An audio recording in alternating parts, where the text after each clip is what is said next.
আসসালামু আলাইকুম। বাংলা সংবাদে সবাইকে স্বাগত জানাচ্ছি। আমি চিন্তিয়া হক। শুরুতেই সংবাদ শিরোনাম। আমি কখনো সংস্কারের বিপক্ষে ছিলাম না, বলছেন মির্জা আব্বাস। শেখ হাসিনা লাদেনের মতো ভিডিও বার্তা দিচ্ছেন, বলছেন রিজভী। জানাবো বিএনপি নাকি জামায়াত, কোন দিকে ঝুঁকছে ইসলামী দলগুলো।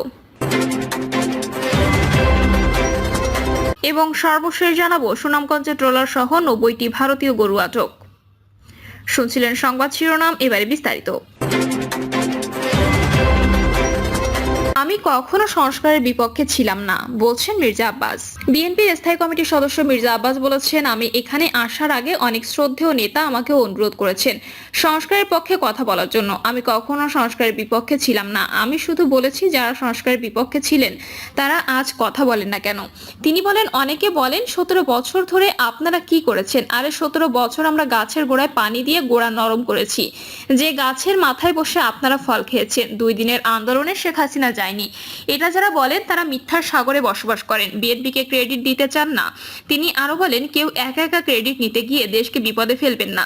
সামনে দেশের দুর্দিন কিন্তু মারাত্মকভাবে এগিয়ে আসছে। মির্জা আব্বাস বলেন, ফ্যাসিস্ট তাড়াতে গিয়ে নিজেরাই ফ্যাসিস্ট হয়ে যাচ্ছি কিনা সেটা খেয়াল রাখতে হবে। এখানে আমরা বলতে শুধু বিএনপিকে বুঝাইনি, সবাইকে বলছি। সরকারকে উদ্দেশ্য করে তিনি বলেন, আওয়ামী ফ্যাসিস্ট অনেক গোপন চুক্তি করত, সেগুলো আমাদের বলতো না। এখন অন্তর্বর্তী সরকার বলেন একটা চুক্তি রয়েছে মানবিক করিডোর দেওয়ার জন্য, কিন্তু 7টি শর্ত রয়েছে, সেগুলো বলা যাবে না। কেন ভাই, আমরা কি ভেসে এসেছি নাকি?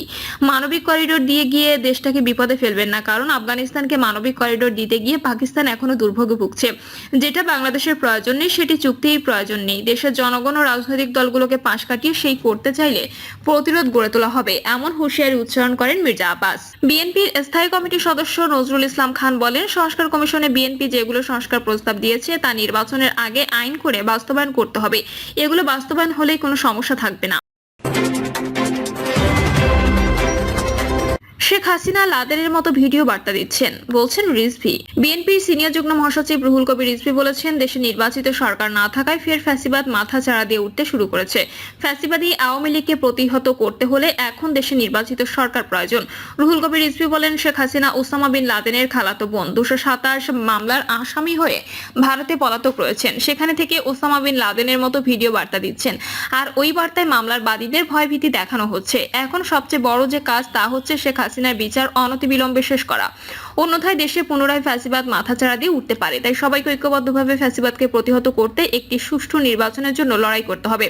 অন্তর্বর্তীকালীন সরকার প্রধান ডক্টর মোহাম্মদ ইউনূসকে উদ্দেশ্য করে তিনি বলেন, আপনি নির্বাচিত সরকারের প্রধান নন, জনগণের সমর্থিত সরকার প্রধান আপনি। তাই সব বিষয়ে সিদ্ধান্ত নেওয়ার অধিকার আপনার নেই। মানবতার করিডোর খোলা চিন্তা না করে অনতিবিলম্বে নির্বাচন দিন। জনগণের ক্ষমতা জনগণের হাতে ফিরিয়ে দিন। তিনি আরো বলেন, কোনো খোঁড়া অজুহাত না দেখিয়ে অন্তর্বর্তীকালীন সরকারের উচিত অনতিবিলম্বে একটি গ্রহণযোগ্য নির্বাচন দিয়ে নির্বাচিত সরকারের হাতে দেশের ক্ষমতা হস্তান্তর করা। বিএনপি নাকি জামায়াত, কোন দিকে ঝুঁকছে ইসলামী দলগুলো? বাংলাদেশে ইসলামী রাজনৈতিক দলগুলোর মধ্যে মতের ভিন্নতা, রাজনৈতিক দ্বন্দ্ব থাকলেও এখন নির্বাচনকে লক্ষ্য করে এক বাক্সে ভোট আনা স্লোগান তোলা হয়েছে। কওমি মাদ্রাসা ভিত্তিক 5টি দল নির্বাচনী জোট করার চেষ্টা চালাচ্ছে। তবে বড় ইসলামী দল জামায়াতে ইসলামীর অবস্থান নিয়ে সন্দেহ রয়েছে। অন্য দলগুলোর মধ্যে অন্যতম প্রধান দল বিএনপি ও ইসলামী দলগুলোর কাছে টানার চেষ্টা করছে। শেষ পর্যন্ত ইসলামপন্থীদের রাজনীতির মেরুকরণ কোথায় গিয়ে ঠেকবে, এই প্রশ্নে এসব দলের মধ্যে চলছে নানা আলোচনা।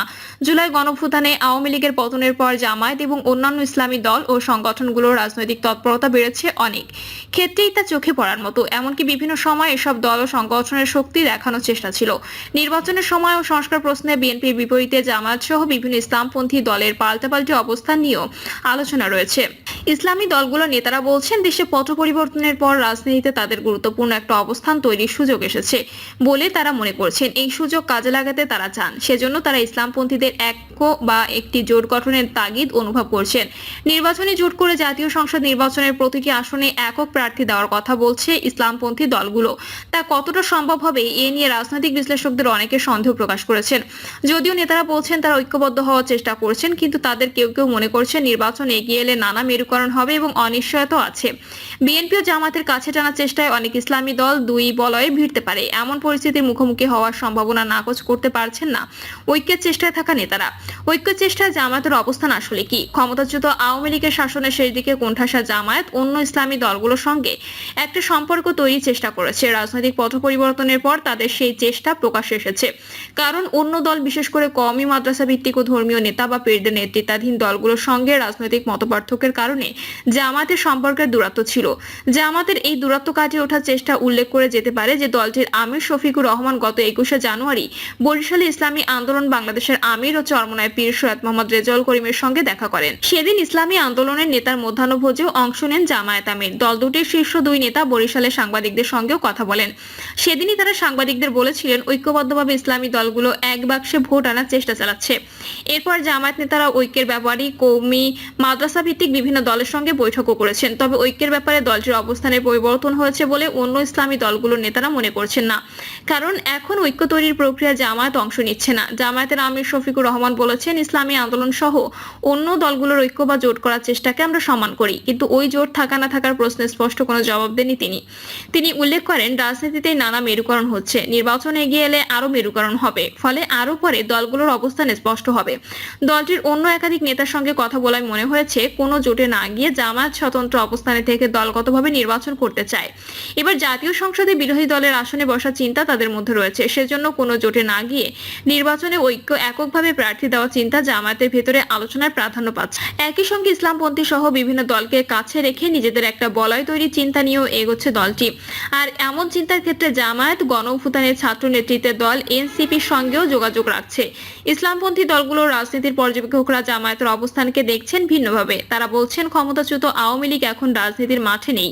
এই দলটি নির্বাচনে অংশ নেওয়ার সুযোগ না পেলে বা ভোটে অংশ না নিলে বিএনপি ও জামায়াতের জোট করার প্রয়োজন হবে না। কারণ আওয়ামী লীগের বিরোধিতা থেকেই তারা অতীতে নির্বাচন জোটবদ্ধ হয়েছে।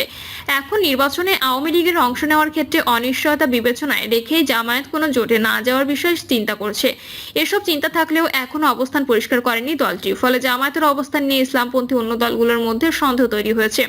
আর এমন প্রেক্ষাপটে ইসলামী আন্দোলন সহ 5টি দল তাদের ঐক্য প্রক্রিয়া এগিয়ে নেওয়া তৎপরতা চালাচ্ছে। জোট গঠনের লক্ষ্যে 5টি দল এরই মধ্যে কয়েক দফা বৈঠক করেছে। সর্বশেষ গত 23 এপ্রিল তারা বৈঠক করেছেন। তারা একটি লিয়াজো কমিটিও গঠন করেছেন। 2-1 দিনের মধ্যে সেই লিয়াজো কমিটির বৈঠক হতে পারে। ইসলামী আন্দোলনের নেতৃত্বে ওই ঐক্যের প্রক্রিয়া রয়েছে মামুনুল হকের নেতৃত্বাধীন বাংলাদেশ খেলাফত মজলিস, জমিয়তে উলামায়ে ইসলাম এবং নিজামে ইসলাম। এই 5টি দলেরই নিবন্ধন আছে। ইসলামী আন্দোলনের আমির সৈয়দ মোহাম্মদ রেজাউল করিম বলেন, ইসলামী আদর্শ প্রতিষ্ঠার লক্ষ্যে এবার নির্বাচনের একটা অবস্থান তৈরির চিন্তা থেকে তারা এই ঐক্যের চেষ্টা করছেন। তবে তিনি উল্লেখ করেন, কোনো স্থায়ী জোট নয়, এটি হবে নির্বাচনী জোট। 5টি দল প্রথমে নিজেরা একটি নীতিমালা তৈরি করছে। সেই নীতিমালার ভিত্তিতে তারা অল্প সময়ের মধ্যে জোট গঠনের ঘোষণা দেবে। এই প্রক্রিয়ায় থাকা অন্য একাধিক নেতা জানিয়েছেন, ইসলামী দলের বাইরেও গণ অধিকার পরিষদ ও ডানপন্থী কিছু দলের সঙ্গেও তাদের যোগাযোগ রয়েছে। তারা এলেও জোটে স্বাগত জানানো হবে। যদিও তাদের কাছে জামায়াতের অবস্থান এখন স্পষ্ট নয়। এরপরও জামায়াত তাদের সঙ্গে ঐক্য করতে চাইলে তাদের আপত্তি নেই, কারণ জামায়াত এখনো তাদের না বলেনি। সেজন্য জামায়াতকেও সঙ্গে রাখার চেষ্টা থাকবে বলে ইসলামী দলগুলোর নেতারা বলছেন। খেলাফত মজলিসের সহসভাপতি আব্দুর রব ইউসুফী জানান, তারা নির্বাচনী জোট গঠন করলে অন্যান্য দলের জন্য তাদের জোট উন্মুক্ত থাকবে। কওমি মাদ্রাসা ভিত্তিক সংগঠন হেফাজতে ইসলাম 3রা মে ঢাকায় সমাবেশ করবে। সংগঠনটি 13 দফা তুলে 2013 সালের 5 মে ঢাকার শাপলা চত্বরে সমাবেশের মাধ্যমে আলোচনায় আসে। তাদের সেই সমাবেশকে কেন্দ্র করে প্রাণহানির ঘটনার ব্যাপারে এবং দমননীতি চালানোর অভিযোগ রয়েছে সে সময়ের আওয়ামী লীগ সরকারের বিরুদ্ধে। এবার সেই ঘটনার স্মরণে এবং সংগঠনটির নেতাকর্মীদের বিরুদ্ধে যে সময়ে তাদের দায়ের করা পুলিশের সব মামলা প্রত্যাহারের দাবিতে 3রা মে সমাবেশ করার কথা বলেছে হেফাজত। ইসলামী দলগুলোর রাজনীতির পর্যবেক্ষক শরীফ মোহাম্মদ বলেন, ইসলামী দলগুলোর পাশাপাশি তাদের বিভিন্ন সংগঠন বা ফোরামের পক্ষ থেকেও তাদের অবস্থানে জানান দিতে জোর তৎপরতা চালানো হচ্ছে। হেফাজত ঢাকায় জমায়েত করে তারা নতুন করে তাদের অবস্থানের একটা বার্তা দিতে চাইছে। প্রিয় দর্শক, এই ছিল এখনকার সর্বশেষ সংবাদ। আপডেট সব সংবাদ পেতে চ্যানেলটি সাবস্ক্রাইব করে বেল আইকনটি ক্লিক করে রাখুন।